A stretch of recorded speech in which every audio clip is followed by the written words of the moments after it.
In 2016, Bombardier delivered the first C-Series jet, a clean-sheet jet designed to dominate the 100 to 150 seat market. Boeing had the chance to buy it, partner on it, even co-develop it. It passed. Then it tried to kill it with a 292% tariff. It didn't work. Instead, Airbus swept in, grabbed the entire program, and rebranded it as the A220. That aircraft now has 940 orders. It's flying for Delta, JetBlue, Air France. And Boeing? It has nothing to compete with it. The 737 MAX 7? Too big, too heavy to compete versus the aircraft family now known as the A220. So, how did the world's largest aircraft manufacturer hand its biggest rival a jet for free? That is the story.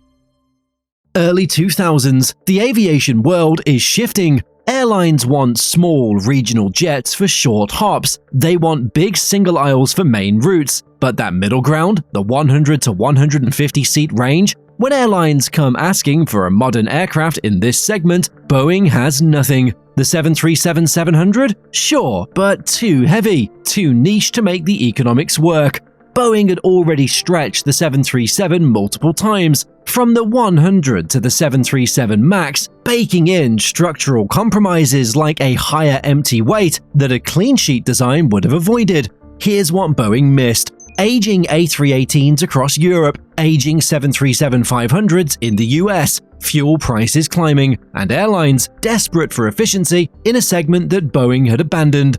Bombardier saw the opportunity Boeing ignored. In 2008, they made a decision that would change commercial aviation. They weren't stretching an old design. They were building a brand new aircraft from scratch, clean sheet. The C-Series promised something revolutionary. All-new composite wing, advanced Pratt & Whitney geared turbofan engines, lightweight fuselage. The numbers? 20% lower fuel burn than anything in its class, massive noise reductions, mainline comfort in a smaller package.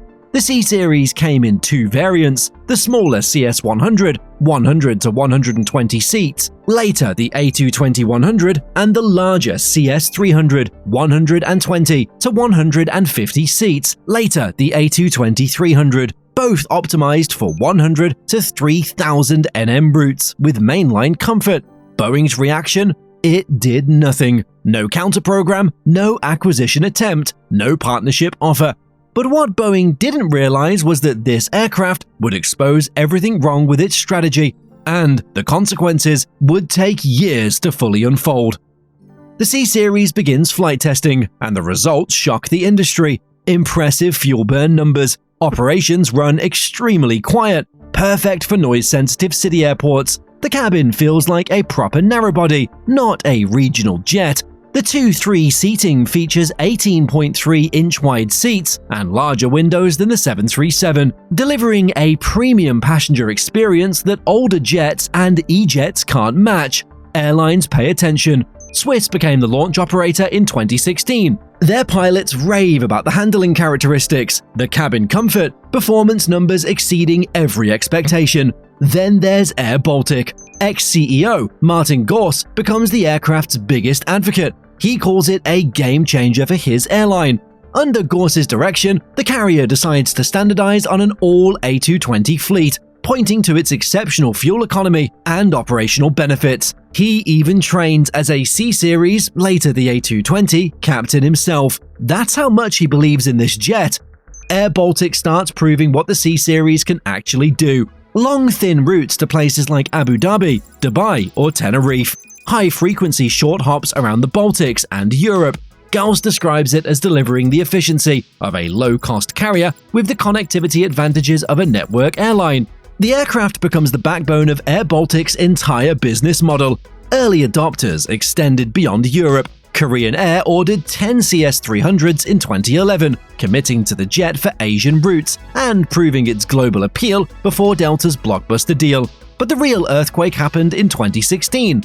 Delta Airlines orders 75 C-Series CS100 jets, 50 more options, flexibility to take the CS300, abandoning plans to induct the Embraer E190. Delta, a major US carrier, deep in Boeing territory, and they just placed a massive order with Bombardier.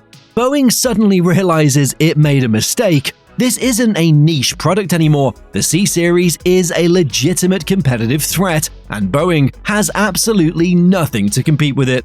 The 737-700? Outdated, fuel inefficient. The 737 MAX 7? Too heavy, too compromised by that old fuselage design from the 1960s. The 717? By that time, dated. Production ended in 2006.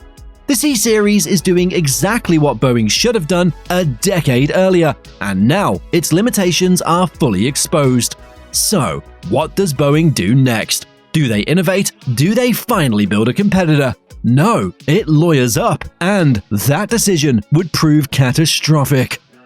April 2017, Boeing files a formal trade complaint. It accuses Bombardier of price-dumping jets into the US market. Its argument, Bombardier sold those 75 C-Series jets to Delta for around $19.6 million each, well below their $33.2 million production cost. Only possible, Boeing claims, because of massive Canadian government subsidies. Boeing pushes for crippling tariffs, 292% import duties. They want the C-Series effectively banned from the United States. Some point out the obvious: Boeing didn't even offer Delta an equivalent product. Industry experts call it protectionist. Canada responds furiously. Defense Minister Sajid Sajjan publicly criticizes Boeing at an industry conference, stating the company's actions were not characteristic of a trusted partner. Prime Minister Justin Trudeau warns Canada might stop doing business with Boeing entirely. Canada freezes discussions on an approximately $5.2 billion purchase of 18 Boeing Super Hornet fighter jets. A deal that was nearly finished suddenly hangs in the balance. The diplomatic fallout is immediate and severe. September 2017, the US Department of Commerce sides with Boeing. They impose a preliminary 219% tariff, 80% more in October 2017. Round up that first tariff? 220. Guess where Airbus came up with the name for the aircraft when it acquired the program? But for Bombardier, this looked like the end. At the same time, Boeing is about to learn a very expensive lesson about unintended consequences. Bombardier is bleeding money. C-Series development costs have exploded past $4 billion. Sales slow during the trade dispute. The Quebec government steps in with emergency funding, but it's not enough. Bombardier desperately needs a partner. Any partner. Boeing walks away. Again. The company's thinking is clear. Bombardier has no options left. The program will die. Problem solved. Then, in October 2017, while Boeing's 292% tariffs are still in force, Airbus pulls off the boldest move in aviation history. They take a 50.01% majority stake in the C-Series program for zero cash, only a promise to invest more cash if the program needed it. $0 for a $6 billion clean sheet jet. $0 for the technology Boeing had mocked as unprofitable. $0 for the aircraft that is now dominating the small narrowbody market. Boeing didn't just hand Airbus a competitor, it handed them a fully developed weapon. And the trade war accelerated the handover. Airbus gets everything. A perfectly sized aircraft for a segment they'd struggled in. Access to customers Boeing had locked up for decades. A replacement for its aging A319. Something that the A318 never became. Technology that complements its existing lineup perfectly. Bombardier gets stability, a global sales network that can actually move aircraft, infrastructure and support that a small Canadian company could never provide alone. But Airbus isn't finished. They execute a masterstroke. They open a final assembly line in Mobile, Alabama. Tariff risk eliminated completely. The jet will be built on American soil, with American workers. The Mobile FAL not only neutralized tariff risks, but boosted US political optics, creating thousands of jobs in Alabama and gave airlines like Delta confidence in domestic supply chains. They've rebranded it as the Airbus A220. And the final humiliation? January 2018. The US International Trade Commission ruled 4-0 that Bombardier had caused no injury to Boeing. The 292% tariffs are thrown out completely. The ITC ruled 4-0 that Bombardier caused no injury to Boeing, no lost sales, and crucially, Boeing offered no equivalent product, exposing the weakness of the protectionist case. Boeing didn't just lose the aircraft, it lost the trade war too, on American soil in a US government ruling. Boeing went from mocking this aircraft to being unable to compete against an Airbus-branded threat in a segment they'd completely abandoned. And the A220, it's about to become everything Boeing feared. The 100 to 150 seat segment is forecast to need over 3,000 aircraft in the next 20 years, per Airbus Embraer outlooks, a market Boeing walked away from, leaving Airbus to dominate. Airlines love the A220. Ultra-low operating costs, quiet cabin, perfect for long, thin routes, high-frequency short routes, and upgauging from regional jets. It performs big missions with small jet economics. While Embraer's E-Jets E2 compete here too, the A220 stands apart with its clean sheet design, wider cabin for true 2-2 seating without squeeze, and superior 3,400 nm range on the 300. The A220-300 also offers more capacity than the E195-E2. The kick? Airbus could stretch it even further, a question of not if, but when, it said. Delta becomes the world's largest A220 operator. It deploys the aircraft on routes spanning from short 185-mile hops between LaGuardia and Boston to transcontinental flights exceeding 2,300 miles from Seattle to Washington Dulles. The versatility is remarkable. Take Delta's New York LaGuardia to Dallas, once an E145 or an A319 route, now an efficient A220-300 hop, displacing legacy fleet types on high-frequency business lines. Delta operates both variants, the A220-100 for shorter regional routes, the larger A220-300 for longer missions. They're using it to compete in markets where Boeing used to dominate: high-frequency business routes, thin transcontinental services. JetBlue sees the same potential. It orders up to 100 A220-300s to replace its aging Embraer E190 fleet. The carrier already retired its E190s, with the A220 providing more premium seating capacity. Caribbean routes, transcontinental flights, everything in between. Then there's Breeze Airways, an entirely new airline built around the A220's capabilities.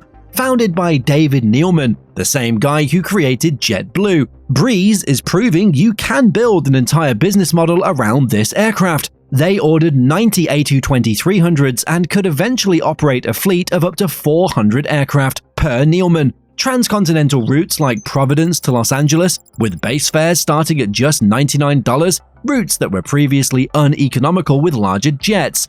Orders from other airlines kept pouring in: Air France, Qantas, Air Canada. The backlog exploded post-Airbus, 940 firm orders today, proof of how much Airbus turbocharged the program's fortunes. 465 aircraft delivered and flying. It's filling the gap between large regional jets and the A320neo, stealing what used to be Boeing's bread and butter routes. Leasing firms love it too, with plenty of orders made by the largest aircraft lessors in the world. Boeing's response? The 737 MAX 7. And it's struggling, and that's an understatement. It can't match the A220's weight, can't match its fuel burn, can't match its range or cabin comfort. Head-to-head, the A220-300 seats 120 to 150 with 3,400 nm range and less fuel burn per seat than the MAX 7's 138 to 153 seats, 3,800 nm and higher operating costs. The MAX 7 is stuck in certification delays, now pushed into 2026 due to engine anti-ice system issues. Too big to be efficient, too small to compete with the A320neo. Boeing has no clean sheet alternative, and due to the MAX crisis and ongoing production quality issues, it has no capacity to develop anything new. Boeing's MAX crisis, 21-month grounding, production halts, further drained funds, killing any shot at a clean sheet rival in this segment anytime soon. The gap Boeing ignored is now just another gap in its product offering. So, why did Boeing make such a colossal mistake? Perhaps overconfidence in the 737 line, perhaps fear that a small clean sheet jet would expose the 737's aging limitations. It misread airline needs. It assumed Bombardier would never secure enough volume. It believed the aircraft was too expensive to succeed. Bombardier shares some of the blame too. Massive cost overruns of over $6 billion, late market entry in 2016, and weak global sales muscle left it vulnerable without a deep pocket partner. But the real reason runs deeper. Boeing had a corporate culture, incentivized to avoid new development spending. Wall Street rewarded share buybacks, not long-term investment. Boeing didn't ignore the C-Series because it was irrelevant, it ignored it because acknowledging it would have forced them to build a clean-sheet jet, and it didn't want to spend the money. Short-term profits over long-term strategy. What if Boeing had partnered in 2008 to 2010? It would have owned a clean-sheet 100 to 150-seater today, blending C-Series tech with 737 volumes, potentially holding 50% market share, and blunting Airbus's narrow-body surge. The path was obvious. Partner with Bombardier early, co-develop the C-Series, acquire the program before Airbus did, use it as the launch point for a true 737 successor, a new small narrow-body family, protect market share without a trade war, maintain goodwill with Canada, avoid arming Airbus with a next-gen aircraft. Any of these options would have been better than what actually happened. Ignoring Bombardier, suing Bombardier, losing the lawsuit, watching Airbus take the prize. Boeing had multiple chances to get this right, they chose wrong every single time. For Boeing, the C-Series was a chance to evolve, to compete on innovation rather than litigation. Instead, Boeing chose short-term thinking over long-term strategy. They chose courtrooms over engineering labs. And the result? Airbus now holds the dominant aircraft in the segment. The A220 is winning orders, winning over airlines, winning the future of the 100 to 150-seat market. In aviation, ignoring innovation doesn't make it go away, it just means someone else gets to profit from it. Hey, before you go, the YouTube algorithm thinks you're going to like this video next, so why not check it out?